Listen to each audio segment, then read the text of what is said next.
Hey, we have a double feature today. I can't wait to bring to you the best of the best orthopedic surgeon.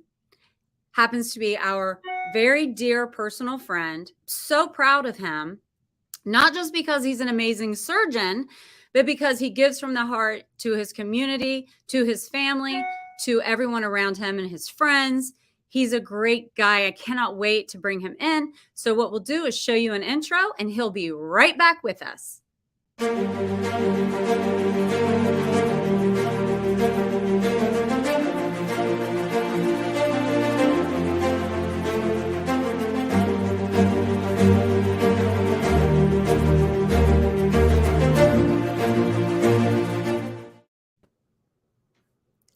Hi, Dr. Brian Seth Cohen. How are you? Debbie, you got me up past my bedtime. No, we got to talk about that. Like I'm feeling very honored right now that Brian Cohen is still awake and on this show because he gets up so early. What time are you going to get up in the morning? I'll probably get up at 2:30, maybe 2:45. Just depends. That's still 99 time. That's crazy. But I am so honored that you are here. You are a dear friend of the Bettendorfs. We all love you. Our kids love you. Our parents love you. It's just a whole thing. So how great that I can bring you on the show and you can share some of your life. And a lot of people know Brian as the surgeon, but maybe not so much as the man. So to start off with, why don't we just start by letting everyone know where you were born and raised? Well, first of all, I want to thank you. Your family is as important to our family as we are to you. And, we were fortunate. We got to watch your two kids grow up. And we're fortunate to have you watch our two little girls grow up. So it's just an amazing thing that, I moved to Chillicothe in 2000 and I met your husband at the racket club in the gym. And, we've had a strong friendship since then. And obviously our families have grown together over the last 20 years. But, I was born in New York. I was born in Brooklyn and raised on Long Island and spent 9 years in New York City doing my medical school at Mount Sinai Hospital and then my residency there in orthopedics. And then spent the year in Chicago. So I went from New York to Chicago to Chillicothe. We got to talk about that. Yeah. So that's a story in and of itself. But, it's you never know why things happen in life and why you end up where you do. But, I've lived here longer than I lived anywhere else in my life. So I really call, Ohio and specifically Southern Ohio my home. So. Yeah. And we love having you here. Let's back up a little bit and let's talk about what it was like growing up as a young kid it was Brooklyn, did you say? Well, I was born in Brooklyn. I lived there till I was 4 and then moved out to the island. And then you moved out to the island. What kind of life was that growing up there? What I tell people is it's very similar in terms of, if you think of some of the neighborhoods in Chillicothe, I mean, that's like every house was within 3 feet of each other. Yeah. You can walk, from one lawn to the next lawn to the next lawn and, not touch concrete until you get to the end of the block. The difference between when I first got here, the difference between like where I grew up in relation to the city versus Chillicothe to the city is that I could probably walk across a lawn and walk almost to one of the boroughs of New York City. Yeah. Whereas in Southern Ohio, once you get out of the neighborhood of Chillicothe, you're walking on farmland and you're doing that for potentially miles. So that's the big difference is that the towns are not touching like they do where I grew up. Right. But it's the same thing. It's high school sports, it's high school activities. It's, growing up with friends that, that you think you're going to spend the rest of your life knowing. And then you realize 20 years later that you're, or 30 years later that you're talking to one or maybe none of them. And, I remember one time when I was young, my dad had a picture of all his friends from, I guess, a prom or something. And I just, for some reason, I said, can you name anybody in this picture? And I think he can name like 1 out of the 10 people. And I always had that fear that I would one day look at a picture that I took from my prom with all of my friends and be like, man, I can only name 5 of them, or I can only name 4 of them, or I know I only talked to 1 or 2 of them, you know. I know, but I want to say something about that. I'm glad you brought that up, because friendship is very important to you. And Sure. I've learned that over the 20 plus years that I've known you. I always remember my mom telling me too, when I grew up, know a person through the seasons, you'll really know that person. So that just inevitably means, know a person for a while before you really know who they are. And I thought, wow, we've gone through a lot of seasons together, the Cohens and the Bettendorfs, which I so appreciate. But friendship means a lot to you. And, just like your community, your work, everything that you put so much of your heart and soul into, that's important to you. So when you look at the fact that you were a young kid looking at your dad's, watching, can you name any of these people? And that bothered you, that he couldn't name the people and you didn't want that to happen to you. That speaks volumes to me, because when you care about somebody, you want to stay in touch and you want to continue to know that person. Can you look at your prom picture and know that, at least I know you don't stay in touch. I don't think hardly any of us do. Life moves on. We get busy. We have our families. But can you still name the people in your picture? I'd have to, I have the picture of the picture in my head. So I would probably say that I would be hard pressed to name everyone. I'd probably get like 90% of them. I believe that. And, I'm not good with names anyway. I would never forget a face, but I could say, I can't remember their names. But anyway, so when you were growing up on the island and all of that, did you play outside? I mean, was it like that kind of life where you would all go outside and come in when it got dark? Yeah, or even after. I mean, my mom tells a story, and you've met my parents, so it's it's like having a conversation. But I mean, my mom will tell the story where she'll call like all of my friends' parents and say, have you seen Brian? And she'll always call Judy Saltstein, my buddy Salty, and his mom would be, what'd you lose Brian again? So, I mean, that's how it was. We would just get on our bicycles and we would ride, and we would, I had a bunch of friends that lived on the same block, so that's kind of where we usually congregated. Somebody had a basketball hoop in the driveway, and we would just go and just do what kids did back then, and just play until you couldn't see what you were doing, and then get something to eat and maybe go home. It just depends. Yeah, that's awesome. I can hear your mom talking about that. She's great. Adrian and Harvey. I hope they're watching. Right now. But so growing up on the island, and then did you always well, wait, let's talk about what school did you go to? What elementary and what high school did you go to? I was going to say, are you trying to test my memory about my school? Yeah, let's go there. What high school? I actually lived down the block from elementary school called Marion Street, but like after second grade, they rezoned everybody. So even though this was walking distance, we didn't get bused. We had to go across town to a different school, Waverly. Okay. And then I went to Lynbrook High School. And, when I grew up, lacrosse, which is big now in Ohio, was very big. High school lacrosse was probably more popular back then than high school football. Wow. And so I remember that's a hearing that you did play lacrosse. Yeah, played lacrosse, and we had a good team, and our goalie ended up being an All-American and went on to play and win a college championship for Johns Hopkins.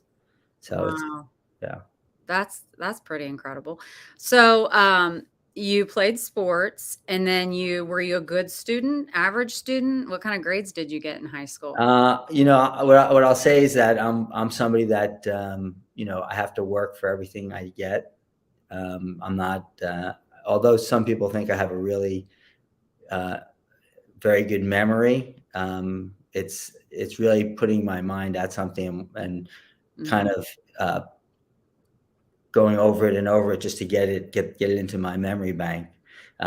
So I was a good student if I applied myself. If I didn't take things seriously, I suffered like anybody else who didn't take things seriously. Well, sure. Yeah, absolutely. That makes sense to me. But as far as work ethic is concerned, I don't know anyone else personally that has a work ethic quite like you. Have you always been driven like that and felt that, you're organized, you do think, you're a very structured person as an adult? Did you find yourself going in that direction, like in your high school years? I think for me, I learned, by not succeeding when I did not kind of put my effort in, I realized that I didn't like the way that felt. Once again, it's personal. It's how I felt inside. If I didn't achieve a certain level of what I felt like I wanted to, and then I realized as I got older that the only way I achieved these things is if I dedicated, my time and effort to get these things done. So probably early on, I didn't have the same discipline that I developed over time. It's funny, I do overwork out, I guess you'd say. And my dad used to tell me, when I was growing up, he'd be like, because I wrestled and I played lacrosse, and he would say, go down in the basement and work out. And, and now he tells me if I'm working out, why do you work out so much? So it's like, it's one of those things where you can't, you just have to please yourself. You do. But, let's talk about that as far as working out goes, because Dr. Cohen likes to work out and he likes to stay in shape and, all of those things. When you lived in Chillicothe and worked out at the Body Zone, I bet, Yes. that Tina Reinhardt's watching. She's a big fan of yours. And you guys, you would go so early and you'd get in there, but you never missed a day. You would always work out. You never missed. And if you were traveling, you would work out at the hotel. It was like that. And remember, we made those shirts with your face on the front. Yeah. And then it was, how many days on it? Because we thought, okay, it ended up, we had to keep crossing out, like we started with 300 days in a row. Yep. And then we had to cross it out and start writing in like, this is unbelievable. Like, didn't you go to like over 1,000 before you had to miss? It was like 1,100. Yeah. There's a picture floating around of us all in the gym with those shirts on. But I woke up one morning and I couldn't move. I couldn't put my gym shorts on. I had something wrong with my back that I've never experienced before. I was walking with a cane, and the streak ended. Oh, the streak ended. And we were just like, we thought it was a big deal to have shirts made that said 300 days in a row. And then you kept going and you kept going. And we're like, oh my, I'm like, I'm not making more shirts. We just cross it out and add whatever number. That was incredible. But that work ethic, I was just wondering, have you always had that? And then in through college, I was wondering if you had kept that same work ethic. So a really close personal friend of yours said this. I had the pleasure to be Brian's roommate for 8 years in Manhattan when he was a medical student and an orthopedics resident. And I can tell you that his work ethic has never changed. He's always been incredibly intense when it comes to performing, although he did not get up as early back then as he does today. That is so great. Isn't he a great guy? It's funny. I was listening to, first of all, the fact that I'm on the same day as Jim Tressel is, I'm very honored. And I was listening, and Ben Hartsock popped up on during the interview, and I was like, man, who's who going to be for my interview? And the person that you just showed, Adam Ghazali, he's a dear friend of mine, but he is one of the most intelligent people that you'll ever meet. And the stuff that he's done in his life and continues to do, he's changing the world, he developed the first video game that was approved by the FDA to treat any illness. It's the first one ever. His was used to treat ADHD in adolescence. And, we hear the time about all these, all the medications that these kids are on. And here you can play a game and have the same effect. And recently they just did an announcement. One of his good friends is high up in Roblox, which is the big kids game that they play, Oh, at least yeah. my kids. So they combine forces to try to get kids to incorporate their fun games with their medicine game. So it'll be interesting. But Oh, he's done a lot. I mean, I read his bio a long time ago. I remember him being at your birthday party, your special birthday party in Napa. yep. And I remember him standing up and he did a whole thing. I told him, I said, just give me something short. I'm going to pop it in specifically about your work ethic, because I just think that's something to be commended and admired, to be quite honest. And I knew, he's very successful and he loves you dearly. And you guys have this long, you've known each other for so long. But the fact of the matter is, he stood up for your special birthday and said the most incredible things about you. And he added humor to it. So it was so funny. And that's why I reached out to him, because I remember that moment. And once again, let's just bring back into the equation that when Brian, have something special you want to share, you always want to share and include the special people that you have in your life. And you've worked so diligently and so hard for everything that you have, and you deserve it.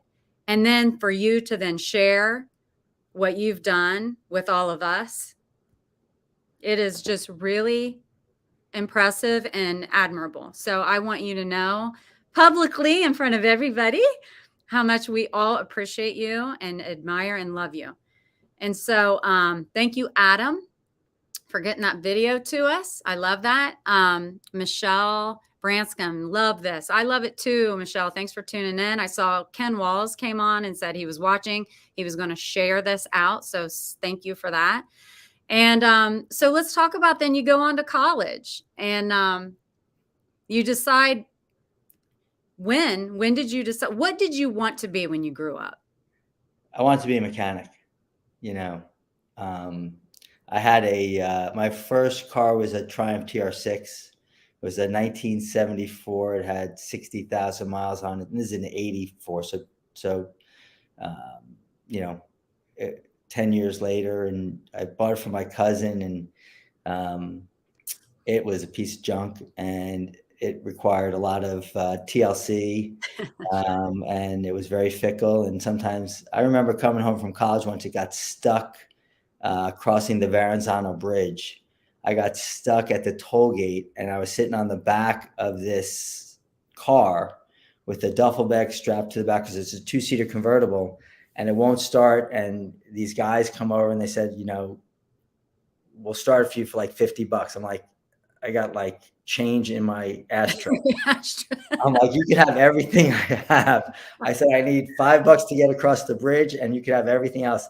And I just dumped my ashtray into their hands, and they opened up the carburetor and got it started, and it drove home redlining the whole way. And it was one of those things. So yeah, so you wanted to work on cars. Yeah, I wanted to work on cars. I just enjoyed, identifying a problem and trying to see if I could solve the problem.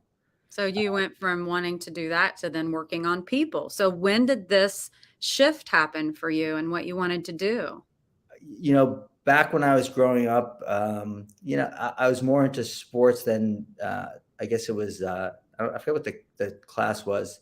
It was like shop or something. Yeah. So I really wasn't in that clique. So I really never got to do that at school and kind of follow that path through education. It was really just what I could, look at a manual and try to figure out, how do I change the oil? How do I change the carburetor? How do I do this? How do I do that?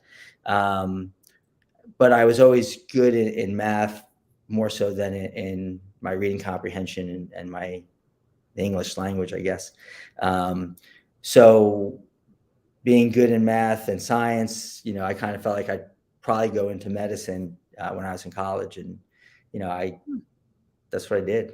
Yeah, that's what you did. You set your mind to it, and that's what you did. Yeah. That's I wanted to say something too, and it struck me again. So let's go back to, Jim Tressel was on earlier today, and he is a rock star. But as I said on my show, you're a doc star. Okay, so let's not forget that. I love it. I love that. So you go on to college, and then you decide you're going to go, and like from the beginning, you knew you were on a medicine track. And Yeah. Yeah. The nice thing about pre-med is you could do pre-med, but you can major in whatever you want. So originally I was like, well, I'll major as an actuary, which is just a really intelligent math person that can look at situations and kind of do calculations to figure out how much things are worth, on the insurance side and stuff like that. And then I got like a C- in calculus 3, and I decided, well, I didn't get a C-. I got like a B+, but it was like a 34 out of 100. And with the curve, it was a B+. So I said, this is not for me. I said, I didn't feel like it was genuine. I was not getting the work done correctly, but I was getting credit for it because everybody else sucked at it too. You just sucked less. Yeah. So I decided that I changed my major from math to biology. But like I said, for just as long as you did the pre-med classes, you can major in whatever you wanted. Gotcha. Yeah. Gotcha. So during college years, did you enjoy it? Did you do any, I mean? Yeah. I went to Binghamton University, which is in kind of middle of New York. So it's kind of a town like Chillicothe, Endicott. But I mean, I played lacrosse. I had a club lacrosse team, so I played lacrosse. And once again, that's where I met Adam. So we developed really good friendships back then. Adam is one of the people that I still am close with from college.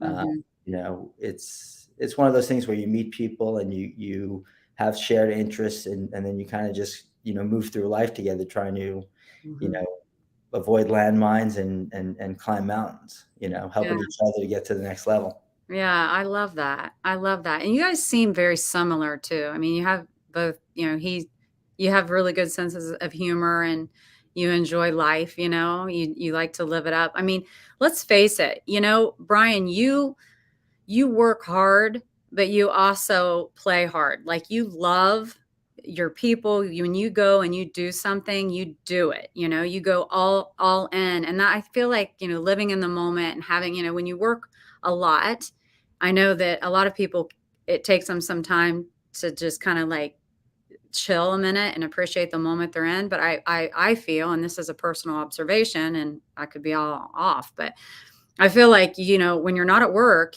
okay, now I'm in this moment. And, like I said, you share your, fun times with everyone. And, I got you a trophy that said, champ, you're the best party giver ever, pull out all the bells and whistles. You don't want to do it just for yourself. You enjoy it with everybody. So that's so fun. But anyway, so I want to talk a little bit more about, once you get out of undergrad and then you go on to medical school, you were probably laser super focused, did very well. It looked like you were at the top of your class when you graduated. What was your experience there? Med school I went to in New York City. So it was kind of a combination of, facing this new mountain that we had to climb, having just finished college, but, with higher stakes. But also trying to understand, New York City was always kind of a beacon living out on the island. So a place that we went to a couple times, but we didn't live there. Yeah. But living there changed everything. And the nice thing about it is I went to med school with Adam. So we walked in the door together. And we kind of, both got to experience New York City and everything it had to offer, as well as the challenges of med school. So we would study 2 or 3 weeks before exams. And then the other 2 or 3 weeks we would, hang out in the city and do what we wanted to do. So it was a time where New York City was very safe. Mm-hmm. So I remember growing up, we couldn't walk in Central Park at night. Mm-hmm. Fast forward 10, 15 years later, we were able to, walk across Central Park to get home at night from, bars on the west side to go to the east side. Yeah. So it was just a great place to live and go to school. And it would have been different going to college there, because college you have a lot more free time. So it would have been a little bit scary, I think. Probably. Yeah. And so then you and Adam, it was like an 8-year span, right? That you guys were roommates. Yeah. That's a lot of time. You got to, someone so well. Yeah. with each other for that amount of years, you know? Yeah. No, we got a few stories.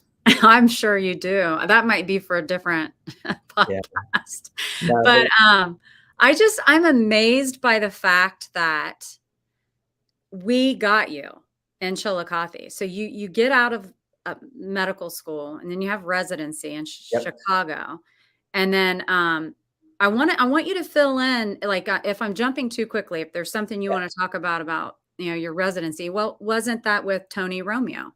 So no, so I did my residency in New York in orthopedics. Oh, okay. I got it mixed up. Okay. So orthopedics is the first years in general surgery, and then you do 4 Okay. years in orthopedics. And I always tell the story, people say, well, why'd you pick orthopedics over other surgical subspecialties?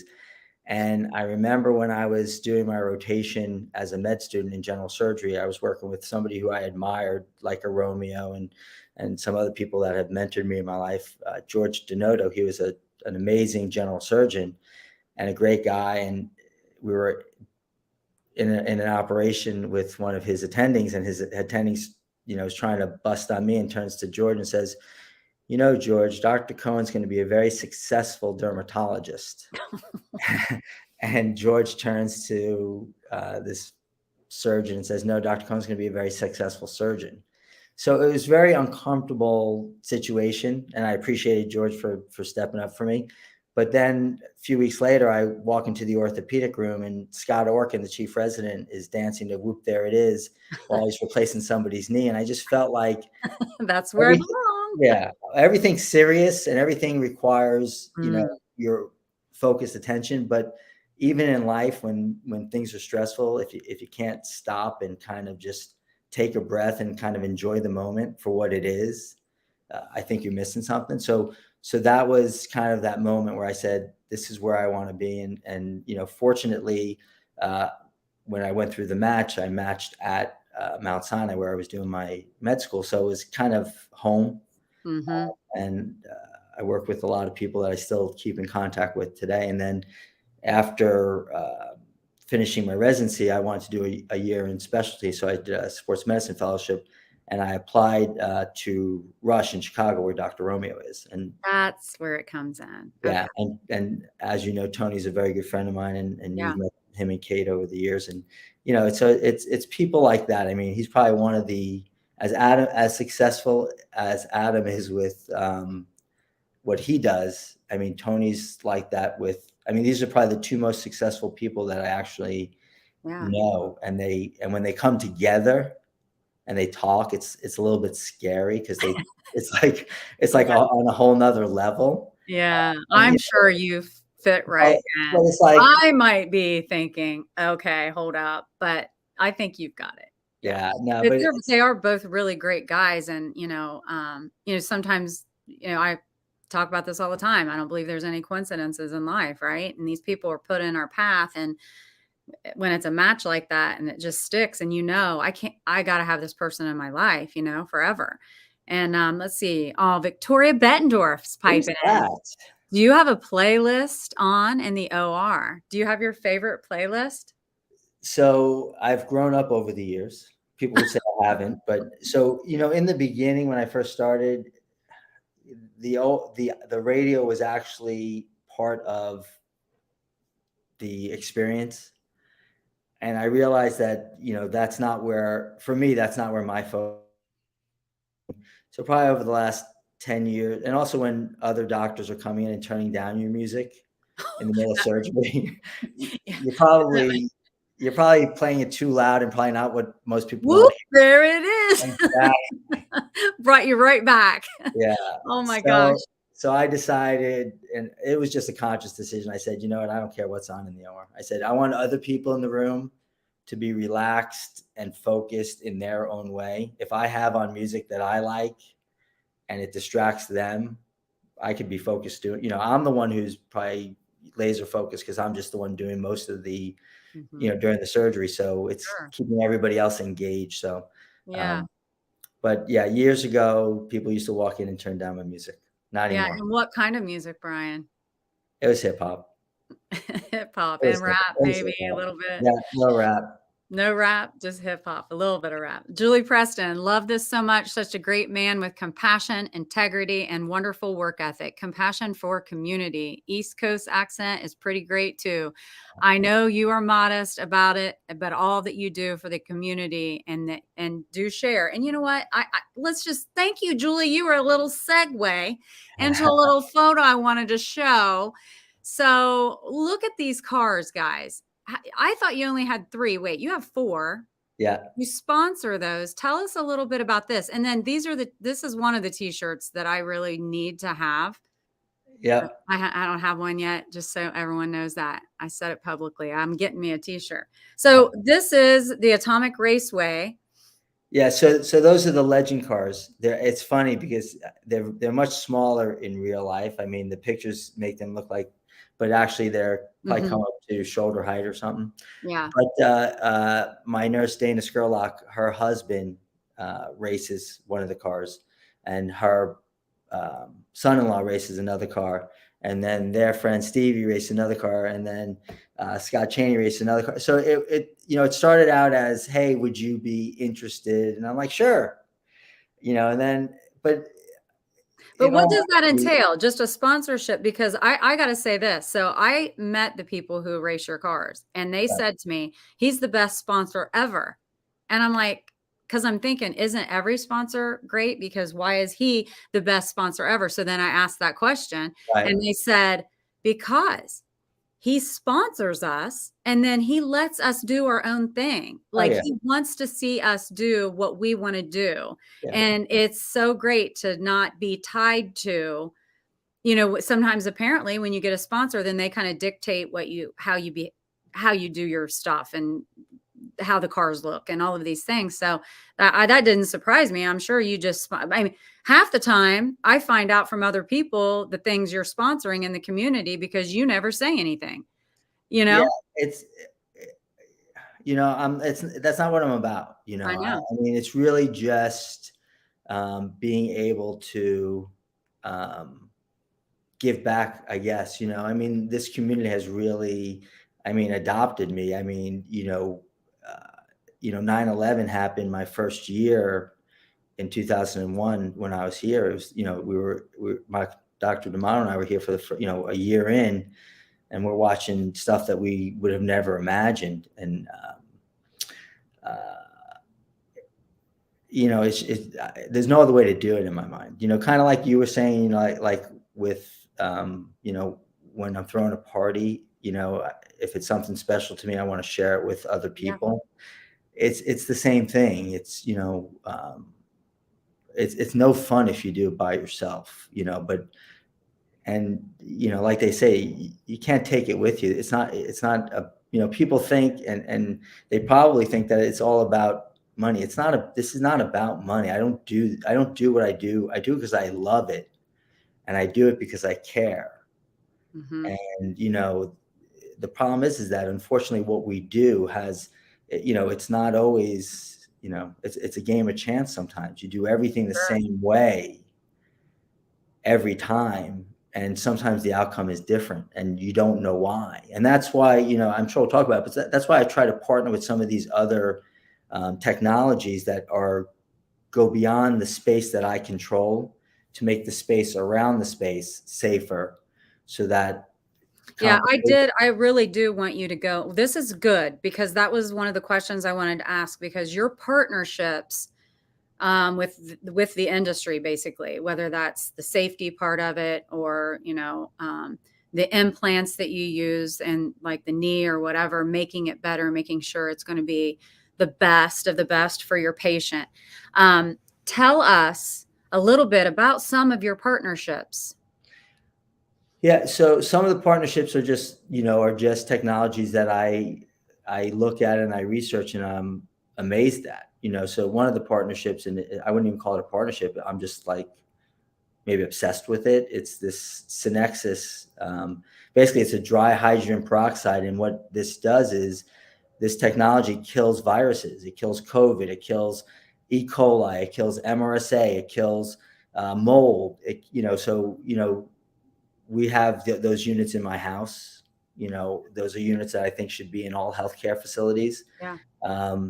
because the damage that occurs with some of these complications related to whether it's a bacteria or a virus or even mold, they have shown that facilities that have mold in them, people don't heal as well because they're busy fighting off The infection. or fighting the mold, the reactivity to the mold, that their body can't fight what they have to fight.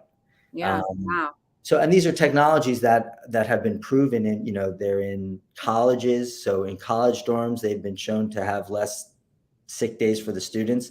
They're in businesses that have shown to have less people off from work, secondary to illness. They're in some healthcare facilities that have shown to decrease infection rates. But once again, if I can't control the air in the room, and I can only control a certain part, then I'm missing an entire ecosystem of what's going to affect my patient in their recovery. I have a question. Bob Donnell is asking, what's your process for selecting a partnership? It's just, it's doing the research about the technology and seeing what the additive for the patient is. Some of these technologies are just experience. How do I make the experience better for the patient? One of the complaints that I get a lot is, or I used to get is, you didn't come talk to me after the surgery. Well, I can go talk to the patient for an hour. If they're still under anesthesia, they don't remember the conversation. I could go out to talk to the family, but they've gone to grab something to eat. I mean, they've done what they're supposed to do. They're supposed to keep their mind occupied and not worry about what's going on, just trusting the process that everything's going to be okay. But they're not there. And then I go into the next operation, and then that's a long operation, and then they're gone. And then, I didn't talk to them. And it's not a lie. I didn't. It wasn't the intent. So some of these systems link the patient and the surgeon and the team to each other, so that the patient knows, that the patient's family knows where their family member is in the process. Sometimes you leave your family member in the holding room. You think they're going to go back to the OR in 5 minutes, and they don't go back for 2 hours. But you were never told that, because it's not that it's not important, but this other patient's having this issue, this other patient, so it's true. How do you kind of do the things that make the experience better for the patient and their families, without having to do much, because it's kind of just the technology is kind of doing it for you. Yeah. So making sure the environment's safer, making sure the experience is safer. I mean, these are things that I look for, when I'm trying to figure out who to partner with, or, and some of these partners are still pipe dreams, because I don't control health systems. So I can't force a system to do something, you're limited to, it's not just you finding the partnerships. Yeah, I get that. I totally get that. But someday. What's that? Someday. Yeah. Someday. Yeah. So let's go back to then how in the world, we must have had the most amazing recruiter. Yeah. Get you to come to Chillicothe. Could you explain how that all came to pass? Hold on one second. Before you answer that, Sean Benson, you are a true doc star. Oh, this is going to stick. I like this. Thank you for all you have given to our community and all you have done to help our family, especially with my needy hubby. That's awesome. Thanks, Sean. Yeah. So let's go back to that. Okay, so all of a sudden we get this doc star recruited, and he comes to Chillicothe, Ohio. Yeah. So I was in Chicago, and I was interviewing in New York, and I was interviewing in Baltimore. And I got a call from Helen Williams, who actually is still recruiting for Adina. I mean, she's probably the longest tenured employee there, with the most success. But she's a rock star. Yeah. So she just cold called me, and said, "Hey, we got a job in Chillicothe, Ohio." And, I mean, my geography was not very good. I didn't even know where Chicago was, so I don't want to,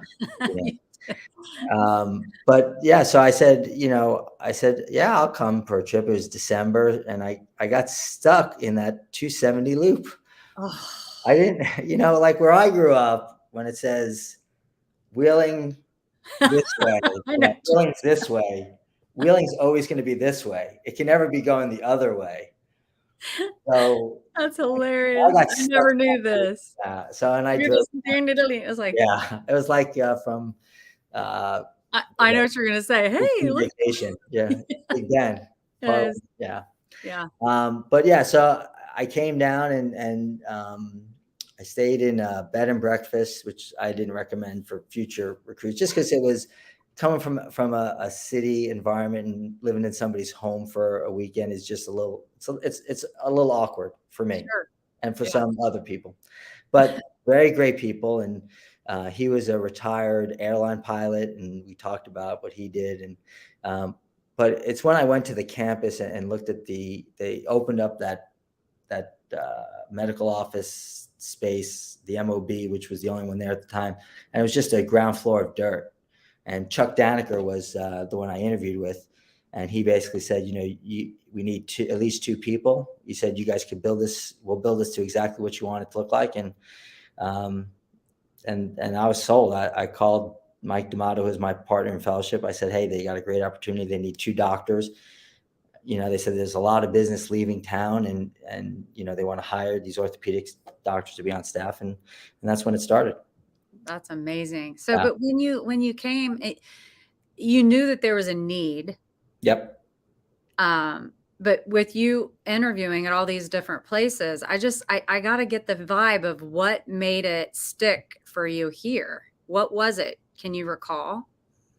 I think it was more the opportunity. It wasn't a situation where you're going to come in at the bottom and because you're last man in, you're going to get, what nobody else wants to do. This was a situation where,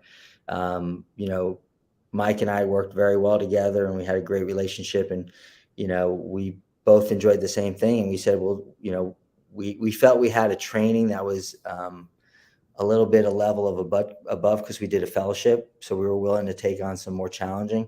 The group in town did not want to see patients who had surgery somewhere else. So all those patients had to leave town. And it's interesting because, our slogan or our pamphlet basically said, now there's a choice. And there was, and it wasn't against anybody. It was just, now you have another option. And it was important for the community, and it was important for the health system because they were going through a tough time in their situation financially with how things had changed with orthopedics and other subspecialties. So it was a need that fit both. We wanted to work, and they need people to work. That is really good. Yeah. And I understand that. That makes total sense. You get to come in and build it to the way you want, and build it. You did. Wow. I remember, you'd been here a few years, and then the pavilion, is that what it's called, was built. I know David and I and the kids went to the groundbreaking for that. Yeah, we have pictures of that. Yeah. But so when we talk about surgeries, okay, and your work ethic, so let's say, okay, you've worked as an orthopedic surgeon for 21 years, 22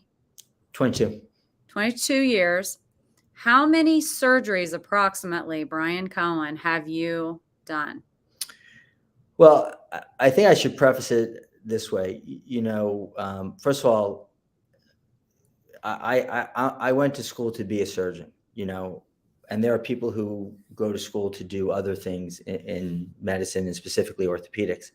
And I just recognized early on that probably the best way to provide for the community and provide access for the community was to basically let people work at the top of their kind of training. Mm-hmm. So the top of my training is to work in the operating room. The top of a hand surgeon is to be doing hand surgery in an operating room. The top training for a non-operative doc in orthopedics is to see patients who have musculoskeletal problems and maximize their training to get them better without having them to see me. And there's a lot of people out there that don't need surgery. They just need treated. That's right. And there's a lot more of them than need surgery. So you need a lot more non-operative people to kind of really provide for the community. And that's what we identified. We realized that if we brought in the doctors that can work at the top of their education, which is, that's where their focus is. And then if somebody, didn't have a successful treatment, then they can, figure out what kind of surgeon they need and send it to that type of surgeon. So because of that, with that being said, yeah, how many non-op docs did you guys end up having in your practice? So we started with one, and it was Dr. Strauch, and then we finished with 8. Yeah, so that speaks volumes too. Yeah, in a town the size of Chillicothe, 25,000 or whatever, it's unusual to have the type of program. I mean, I trained at Rush in Chicago, and I think we had one, to service 40 surgeons. I mean, they weren't able to do their job because there weren't enough of them to do it. Right. Because obviously this is a foundation of a group, and that needs to be where the masses are, not, up in the surgical.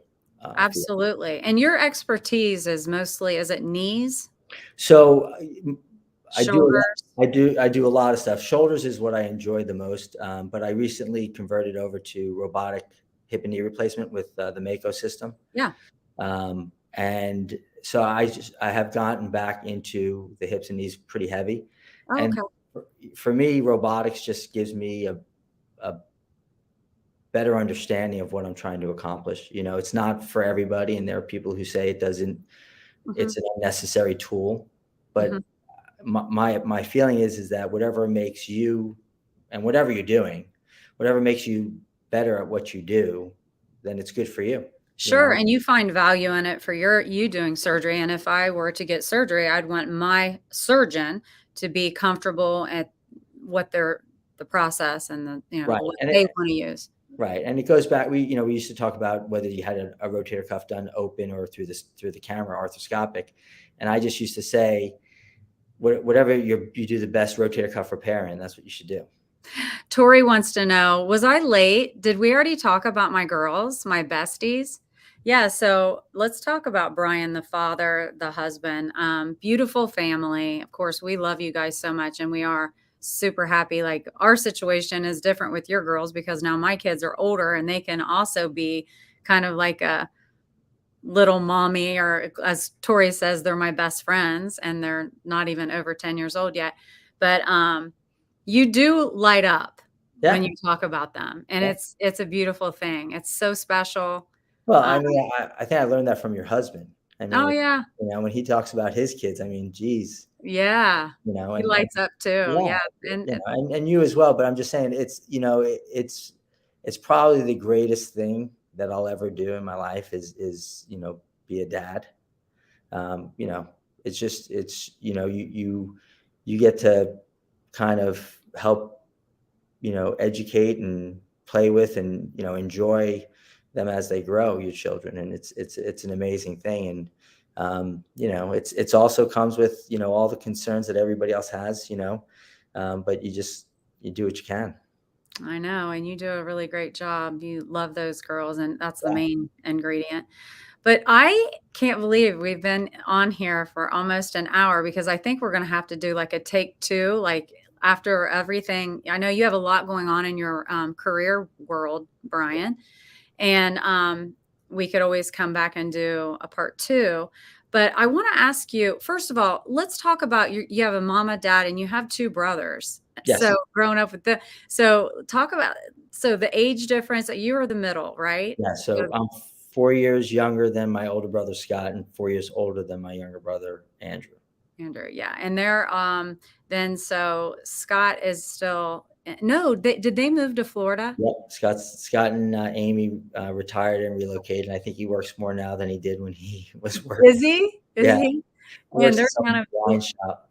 Yeah. And then Andrew is still out on the West Coast, right? Yeah. So he's out in San Francisco, and he's been with Visa for a while. Yeah. Yeah. Proud of them. You have an awesome family. I've met them all. Love them. I love your parents. I love to visit with them when they're in town. So let's end this with talk to me about in life and the things that the name of the show is called Find It, right? So finding it, there's a lot that we yearn for and we go through in life, and we're trying to find it. Find something. Maybe there's something we're missing. And as you have gone through your journey thus far, can you give us any advice on how you found it? I think for me, it's kind of that balance that you have with, your family and the comfort that you have with, being at home and with your family. And then unfortunately, people have to work. And, there's that saying that if you enjoy your job, you never work a day in your life. Mm-hmm. And I really think that it's important for people to find something that they're passionate about, something that they enjoy. And I honestly believe that the majority of the time you spend there, you won't feel like you're working. You'll feel like you're doing what you enjoy. And it's not to take away from family or anything like that. It's just, it's a necessary evil that we all need to go through. So I think that it's important that you, especially when we're younger, but even if you've kind of worked your whole life and you're like, don't feel like you've found that, I think you take the time to figure out what makes you happy and just do it, and right. And it's interesting too, isn't it? As you go through life and you realize there's times where you're like, sometimes you don't even evaluate what makes you happy, what brings you joy. And, for you, Brian, yeah, you do it doesn't feel like work because you love what you do. And that's a blessing. So glad you found that. Yeah. You started that. You found that early on, that this is what I want to do. I want to go, whoop, there it is, and put in a shoulder. But then there's like finding the balance between career and family once that family starts coming along. And I mean, first of all, who you work with is important. And I would be remiss if I didn't, I was walking out of the office today and I turned to the group and I said, hey guys, find it, Deb I hope they're on here. And Hello, they said, hey, are you going to talk about the Johnny Depp verdict? that would get viewers, but we're not talking about that. No. But it's just kind of that. It's like, I don't regret going to work. I don't regret the people that I work with. I really just enjoy people, because they come to work and they may be faking it, but they seem engaged as well and happy to be there. But like I said, nobody wants to work. I kind of always think about growing up, how much Joe. Yeah, how much time my dad spent with me, because he would work either days or nights, like a lot of other parents growing up. Yeah. And I always have been fortunate that I get stretches of time where I'm home. So whether it's a full weekend or so I always try to think back and at least try to give as much as he gave, or if possible, give more. And then I think about, I was kicking the ball with Emerson the other day and how my dad used to have to bend over to pick up the ball and how it hurt. And I'm like, man, yeah, exactly. Oh, Sarah Parker. I can speak for all of us ladies. Sarah Park. Yeah. I can speak for all of us ladies and Stephen. We enjoy working with you. Oh, thank you, Sarah, for coming in and letting us know that. See, they're not faking it. They really mean it. Yeah. Well, they knew there was going to be a test on this tomorrow. So. Oh, well, yeah. Okay. Well, I'm glad they joined us. That's amazing. Yeah. But I mean, and also Deb, I mean, geez, you've changed, you've found it. I mean, anybody who knew you 10, 15 years ago, I mean, you were mom. And that's the thing. And that's exactly what I tell people. Like I found it back then. That was my soul's purpose. And I delved into that and I loved every minute of it. Of course. But all of a sudden, when I found myself with these basically adult children, I'm like, well, they're going to fly away like I want them to. But then who am I without them? And that role. So then I had to find my next, where I belong, my next soul's purpose, as I like to say it. And I think I'm still finding it, but I'm closer to where I need to be. My whole world, my family, to me, that was everything. I mean, and it still is, but I mean, when I was needed as the mother and I was the room mom and all that, that filled me up. So Sean Benson says, truth, hasn't it been so fun to watch her find it in this Yeah, stage of life? Yeah. and I think part of your journey is what you're doing with this podcast and with your book. I mean, you're trying to share Mm-hmm. your experience on how you did it, and maybe how I did it, maybe how Jim Tressel did it, and some of your other guests, so that somebody will walk away and say, you know what, instead of sitting on the couch, and Yeah. being miserable, I'm Yeah. going to get up and I'm going to do that one thing that I've always wanted to do. And I'm going to, and if you change one person, you've changed a million people. So, kudos to you, Thank you. and not, just hanging out Not at throwing home. the towel in yet. Exactly. Yes. I'm still, I'm finding it. I'm going to just blaze a trail. And I just say, hey, I'm not going to grow old. Like, I'm not going to do it. Like, let it just happen. It's Yes. going to have to come chasing me. Yeah. I'm just going to live life to the fullest, just like you do, Brian, Yeah. And I always say life's too short to be boring. So I don't think any of us are boring. I think we have a good time. But anywho, Kelly Prater, thank you both for sharing wonderful life nuggets, inspirational. Thank you, Kelly. And I saw Julie Preston said something else too on there, but true that.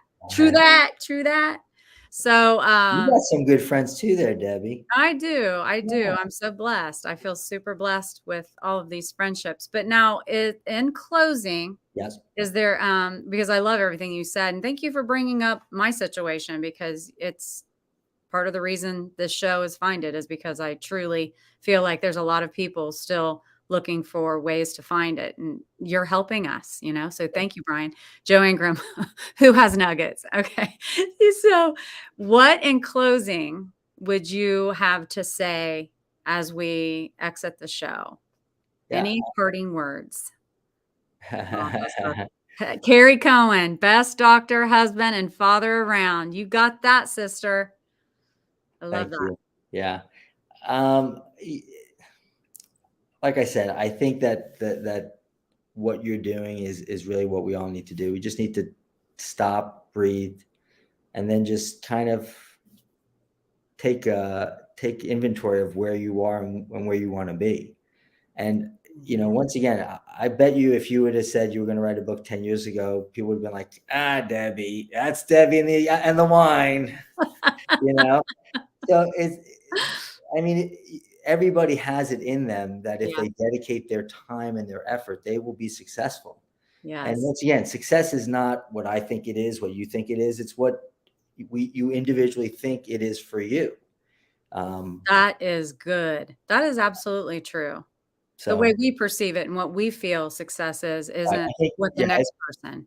Yeah, I think listening to Jim Tressel, he basically said, it's not caring about what other people think. It's just caring about what you think. Because everybody's going to have an opinion, whether it's in agreement or disagreement, but it doesn't matter. You, like he said, you got to be happy with yourself first. 100%. With yourself, you'll everything you do will be fun. So that's right. But, I will come back on because a lot will change in the next 6 months, but we'll have more to talk about. Yes, we will. Yeah. And I love and appreciate you, and I am proud of you as always. And until next time, guys, I'll see you next Wednesday. There's not any more two-a-days happening for a while. Let's just say that. So I'll see you next week at 8 p.m., our regular time on Wednesday. And thanks again, Brian. And take it away, Lynn. Thanks. Thank you.